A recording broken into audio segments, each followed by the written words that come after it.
Excepcionalmente hoje, terça-feira, está connosco o Cardeal Américo Aguiar. Boa noite, bem-vindo, Sr. Cardeal, em vésperas daquela que é a noite mais importante do ano para o cristianismo e, por conseguinte, para a Igreja Católica. Já iremos falar do Natal, também sobre o que devemos realçar ainda mais nesta época do ano, mas queria começar por este caso horrendo que nos chegou a todos hoje, um caso de violência doméstica em Tomar, em que um homem matou uma criança, acabou por se suicidar e deixou ainda a companheira ferida, um tipo de violência extrema, um menino de 13 anos que acabou por morrer.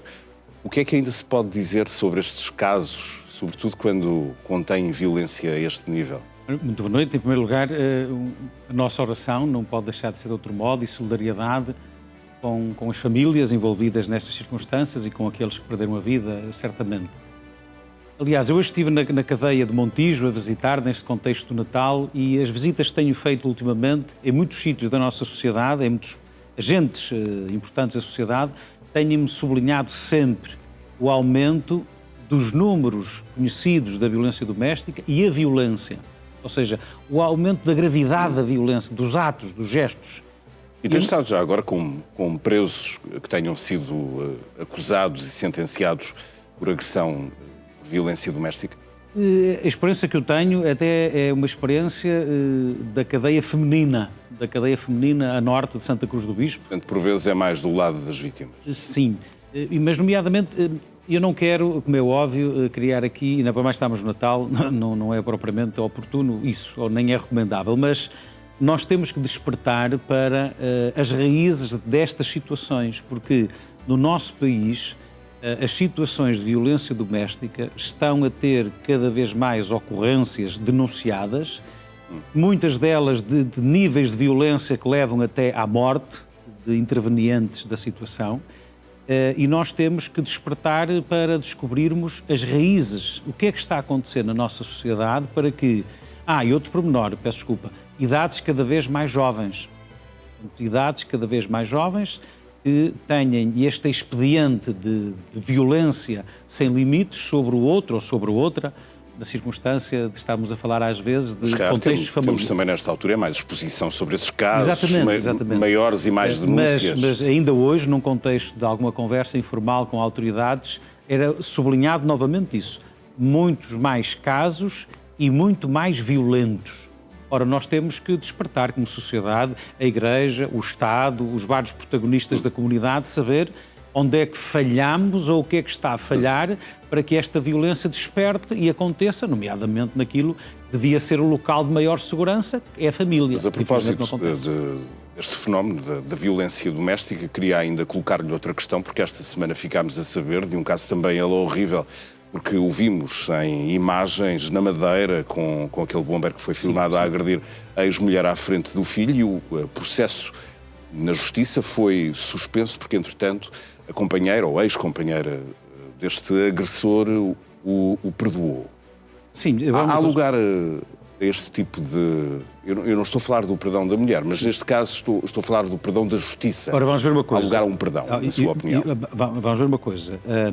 Eu tenho conhecimento de casos que acompanhei no passado, nestes 24 anos de padre, de muitas ou algumas situações de violência, em que, até desconcertadamente, para quem está de fora, a vítima recua naquilo que é a denúncia, recua naquilo que é o processo e infelizmente, às vezes, depois volta a acontecer. Eu, às vezes, confesso que a minha dúvida entre aquilo que é o amor, que é o perdão, o sentimento de misericórdia e aquilo que é dar mais uma oportunidade que não vai voltar a acontecer. E, infelizmente, mas aqui em cima volta disso, a acontecer. Perdoar pode significar o apagamento do caso. Agora, na Justiça. Eu confesso isso que não, é correto para si? Eu confesso que não sei se a tipificação destes crimes, se são crimes públicos, se vai depender ou não da denúncia da vítima, o processo continuar ou não. Não sei dizer, não estou a par da legislação, mas não sei se... Mas queria perceber qual é a sua opinião, se isso para si é errado. Vamos ver uma coisa. Nós temos que ter consciência, cada caso é um caso, obviamente, estamos a falar de gestos e de comportamentos inaceitáveis, daquilo que significa a violência de alguém que se sente superior, seja o homem, seja a mulher, porque hoje em dia há casos relatados de homens com homens, mulheres com mulheres, mulheres contra os homens e vice-versa. Agora, eu acho que é preciso salvaguardar que esse sentimento de amor que nutrem um pelo outro não segue ao ponto de voltar a acontecer em razão do... Eu tenho casos na memória existe, por de exemplo, permanente perdão e permanente... um filho pelo meio, por exemplo. Sim. O perdão é tão importante na fé da Igreja. Mas isso não tem dúvida nenhuma. Uma coisa é o perdão da pessoa em relação à violência e ao gesto de que foi vítima. Outra coisa é o perdão da justiça. O Estado e a justiça. Vamos à política, mesmo sabendo que não é um dos seus temas prediletos. Tem visto os debates das presidenciais? Pontualmente, mas não acompanho por... Mas daquilo que tem visto e do que tem lido e do que tem conversado, o que é que tem achado? Não, acima de tudo, aliás, essa pergunta já me foi várias vezes colocada ao longo destas semanas. É que, entretanto, os debates chegaram ao fim sim, também. Mas acima de tudo dizer o seguinte, eu acho que são muito importantes os debates e fui aqui neste apontamento várias vezes convidei os portugueses a assistirem para se informarem, para saberem a que vem cada um dos candidatos para aquilo que significa ocupar o Palácio de Belém. E não se preocupe que eu não lhe vou perguntar não, quem é que vai votar. Não. Mas, acima de tudo, preocupou-me em alguns debates o papel do moderador. Em alguns debates, ou seja, em alguns debates fiquei com a sensação que o protagonista do debate acabou por ser o moderador e não propriamente cada um dos entrevistados ou dos candidatos. Em cada um dos canais havia moderadores diferentes, completamente diferentes. Ou seja, enfim, o Pedro é um exemplo positivo daquilo que significa e outros também, como é óbvio, mas aquela linha entre estar a distribuir jogo para permitir que os candidatos se pronunciem e tornem clara e entendível a sua proposta e aquilo que significa às vezes uma garrafinha de gasolina para animar... Muitas vezes nem é a questão. Eu próprio já estive em vários debates das presidenciais, das últimas e também das legislativas. Nem sempre é fácil, porque muitas vezes os debatentes querem eles próprios levar a conversa para outro acima de tudo, os debates sítio. Eu penso que são importantes, penso que os debates são importantes para passarmos de uma fase de candidaturas assim mais espontâneas, de pessoas mais ou menos óbvias a serem candidatas. Eu acho que hoje, e antes de todos os debates que aconteceram, acho que os portugueses têm ferramentas e têm instrumentos necessários e suficientes para validarem quem é que acham que deve ser. Mas nas conversas que foi tendo aqui nas últimas semanas, não foi ouvindo por muitas vezes a frase "não sei em quem é que vou votar"? Mas isso ainda ouço, sim, isso ainda ouço, não tenho dúvidas nenhumas. Porque depois nós também fomos, e os portugueses de modo especial, vão sendo, vamos sendo prendados com mais ou menos frequência com as sondagens, não é? Mas o que é que explica que as pessoas andem meio perdidas, muitas delas, nestas eleições, sem saber objetivamente? São semanas que nós tivemos em 100% em modo presidencial. Houve muita coisa, muito ruído, a questão do pacote laboral, a questão disto, a questão daquilo, ou seja, muitos assuntos vieram à baila durante este período e que obrigaram os candidatos a manifestar o seu posicionamento sobre A, sobre B, sobre C. E eu desejo que, enfim, nos tempos mais próximos do dia 18, que o modo seja presidencial e que as pessoas esclareçam definitivamente aquilo que são as suas dúvidas em relação à escolha presidencial. É uma escolha importante. Mas o normal seria exatamente o contrário, porque, por exemplo, nesta última sondagem o que vimos é que cresceu o número de indecisos e o normal seria, com a aproximação da data das eleições, já existir um número muito menor a esse nível de eleitores que sabem exatamente. Falta um ano para as eleições, não é? Estamos em 25, são a 26... Mas, acima de tudo, o que eu peço é que os portugueses não se abstenham, como temos feito sempre esse apelo, os portugueses não se abstenham e depois votem em total consciência para aquilo que acham que é o melhor para o país. Eu sei que não quero falar de candidatos em concretos, mas o que é que acha que foi acontecendo, por exemplo, ao Almirante Gouveia e Melo, que aparecia há uns meses nas sondagens como o vencedor? Eu lembro que nas primeiras sondagens aparecia inclusivamente como um possível virtual vencedor à primeira volta e veio por aí abaixo. Ora, o para baixo ou para cima, eu acho que tudo isto vai ser esclarecido no dia das eleições, não é? naquilo que significa verdadeiramente a intenção dos portugueses. Porque eu confesso que às vezes fico baralhado com as sondagens, ou seja, depende de quem as faz, depende de quem as promove, há sondagens para todos os gostos e feitios e por isso eu espero, enfim, prefiro aguardar as eleições e verem quem é que os portugueses votam, sem qualquer tipo. Já percebi que nem o nome de um candidato Olha que não, arrancar de si. Sr. Doutor, olha que não. Bom, então vamos mudar de assunto, porque há poucos dias a Ministra da Saúde, nas várias visitas que tem feito aos hospitais, mas lançou um alerta para o número de doentes, já não são propriamente doentes, já tiveram alta hospitalar, mas mantêm-se nos hospitais porque as famílias não têm condições ou não os querem ir buscar aos hospitais para regressarem a casa. Quem é que está a falhar nestes casos? É o Estado que depois não arranja solução para aquelas pessoas que permanecem nos hospitais, estão a ocupar camas? Acima de tudo é uma falha nossa, da sociedade, porque há aqui muitas situações em que a retaguarda familiar não é possível ser ativada. Alguns por total impossibilidade e outros por total indisponibilidade. Não é? Eu separaria indisponibilidade de impossibilidade. Aliás, até mesmo nesta época de Natal, por incrível que pareça, há números de pessoas que são colocadas em contexto hospitalar para a família ficar libertada. Sim, crescem esse tipo de internamentos nesta altura do ano. Agora, é uma questão da nossa sociedade. Eu há dias visitava hospitais da Península de Setúbal e os números eram significativos. Eu acho que no país os números são muito significativos. O número de camas hospitalares que indevidamente estão ocupadas por pessoas que podem ter alta. Depois há aqui uma diferenciação. Aqueles que podem ter alta... Eu ouvi os números citados pela Ministra, 1.200 pessoas. E podem ir para casa sem mais, mas precisam de apoio em casa, ou seja, não têm nenhuma necessidade de assistência médica, de enfermagem especial, e depois aqueles têm que ir para os cuidados continuados. E aí a rede de cuidados continuados, oficial, tem alguma dificuldade ainda em crescer devidamente. Agora, com o PRR eu sei que vão abrir várias novas camas de cuidados continuados, mas continua a ser curto para aquilo que é necessidade. Agora, o que é certo é que nós temos no país todo, esse número que o Pedro referiu, camas hospitalares que infelizmente não estão disponíveis para aquilo que são os internamentos, por exemplo, que têm vindo a ser necessários para situações de gravidade e que infelizmente não se pode pôr um na rua para pôr outro na cama. Ora, mas é um problema da nossa sociedade, nós temos que nos organizar de maneira com maior sucesso, de maneira a não termos a tentação de colocar os nossos familiares e amigos, enfim, em situação hospitalar, quando não seja de todo necessário. É preciso fazer um apelo também, muitas vezes, à consciência destas famílias. Sim, totalmente, porque assim... Às vezes é impedimento ou impossibilidade, outras vezes a razão sim, exatamente. É outra. Assunto sério também é o das escolas que, por uma questão de neutralidade, neste Natal, começaram a eliminar, de repente, os símbolos relacionados com o Natal. Como sabemos também, esta quadra não é apenas uma questão religiosa, é também para nós uma questão cultural. E sim, não é o simples facto de termos esta educação cristã. E eu comecei a ouvir essa referência, que algumas escolas tinham apagado a fotografia... Há uma no Pinhal Novo. Sim, exatamente, foi como chegou.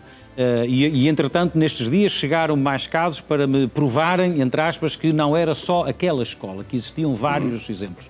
E eu confesso que fiquei perplexo porque, enfim, não queria acreditar naquilo que estava a ser dito e é grave, porque primeiro o Sr. Ministro da Saúde e o Diretor-Geral do Ensino e outras autoridades estou convencido que não têm absolutamente nada a ver com isto, completamente. Acho que é uma decisão ou de uma direção de uma escola ou de alguém, enfim, que acho que não está a ver bem o seu papel e a sua função e a sua missão. Porque o que tem que ser feito é exatamente o contrário. Ou seja, se porventura numa escola há meninos e meninas afetos a outras religiões e oriundos de outras culturas, o que se tem que fazer é incluir e não apagar. Ou seja, quando chegar o dia da festa da religião A ou da cultura B, que temos meninos na turma, o que é preciso fazer é a professora, enfim, dar-se ao trabalho de assinalar aquela data e dizer aos meninos que aqueles meninos naquela data assinalam a data XY da sua religião. Ponto. Não apagar aquilo que é religião e é cultura do país onde estão para um pseudo-woquismo, ou seja, um apagamento parece-me que é ideológico de outros contextos. E confesso que em Portugal chegarmos a isto me surpreendeu. E por isso eu peço que quem tem responsabilidades nesta área de educação possa averiguar o que é que de facto aconteceu e tomar medidas para que na Páscoa e no Natal, naquilo que significam comemorações religiosas para o povo português, mas de um modo especial para a cultura onde estamos a viver, para que não haja a tentação de apagar, mas pelo contrário, se a razão é da presença de meninos e meninas de outras proveniências, culturas e religiões, a solução é, quando chegar essas datas, assinalá-las com todo respeito. Já vamos tarde. Pois, A consoada é amanhã. Temos os reis. Bom, temos os já reis. vamos voltar ao Natal, vamos agora falar de algo completamente diferente, porque eu sei, trouxe-nos fotografias de uma viagem inesperada, diria eu. O que é que foi fazer à zona desmilitarizada entre as Coreias, ao paralelo 38? Sim. Eu fui participar em reuniões preparatórias da Jornada Mundial da Juventude em agosto de 27. E como Portugal organizou a última, em agosto de 23, nós fomos convidados para ir partilhar com os irmãos da Igreja de Seul, da Coreia, a nossa experiência. E colocou-se a possibilidade desta visita. Eu não tinha colocado como hipótese. O Américo Aguiar não enjeitou, como é óbvio. Não, pelo contrário, manifestei logo total disponibilidade e partilho que é estranho, é muito estranho. É um sentimento de qualquer coisa que tive a sensação Ficou a saber algo em particular que não conhecia Sim, deste local de divisão? Primeiro entre é as de duas imaginarmos Coreias. o nosso país, a certa altura a meio do nosso país, num sítio qualquer, que dali para cima ninguém passa, nem para cima nem para baixo. E, portanto, ou seja, a Coreia do Norte e a Coreia do Sul, a península está rachada com este paralelo a 38, são umas centenas de quilómetros, é toda a extensão. Esteve ali a espreitar nos binóculos. Estive ali a ver, porque eu vou dizer porquê. E, portanto, nesta zona, são vários quilómetros para cima e para baixo, não passa nada. Ou seja, é um ambiente de marca de presença humana, ou seja, parece um ambiente selvagem. A vegetação, as ruas, está tudo abandonado, não existe nada desde 1953. E, portanto, sente-se um ambiente totalmente estranho, uma coisa que não sei explicar. E quando nós estávamos a espreitar, como vimos há bocadinho, é que eu perguntei se no edifício à frente, que é a Coreia do Norte, né, porque não se vê qualquer tipo de vida, de ação. Então chamaram-nos a atenção para uma das janelas daquele edifício que está ali à frente, uma das janelas de vez em quando estava aberta e de vez em quando estava fechada. Portanto, estava lá alguém. Exato, e eles não sabiam se aquilo era automático para provocar esse era sentimento ou se era, enfim, efetivamente real. Ora, eu das imagens gostei de estar lá, nomeadamente nestes edifícios azuis que se vêem, onde o presidente Trump fez aquele jogo de passar para o lado de lá com o presidente da Coreia do Norte, estes edifícios, que é muito interessante os telespectadores virem. A zona azul mais clarinha é a parte do edifício que é tratada pela Coreia do Norte. E as do lado de cá são tratados pela Coreia do Sul e pela presença militar. Estão a ver que os do lado de lá nem pintam. Ou seja, a pintura está, enfim, um bocadinho não acompanhada. Ora, nota-se bem a diferença. O que os militares me disseram... Nota-se bem a diferença do que é a Coreia do Norte e a Coreia do Sul, de facto. O que dizem os militares é que há muitos anos que não há qualquer tipo de incidente. Nós tivemos e eu confesso que fiquei com medo, é que a certa altura houve a explosão de alguma coisa. E nós, as 2 ou 3 pessoas que estávamos, ficámos com respeito com medo.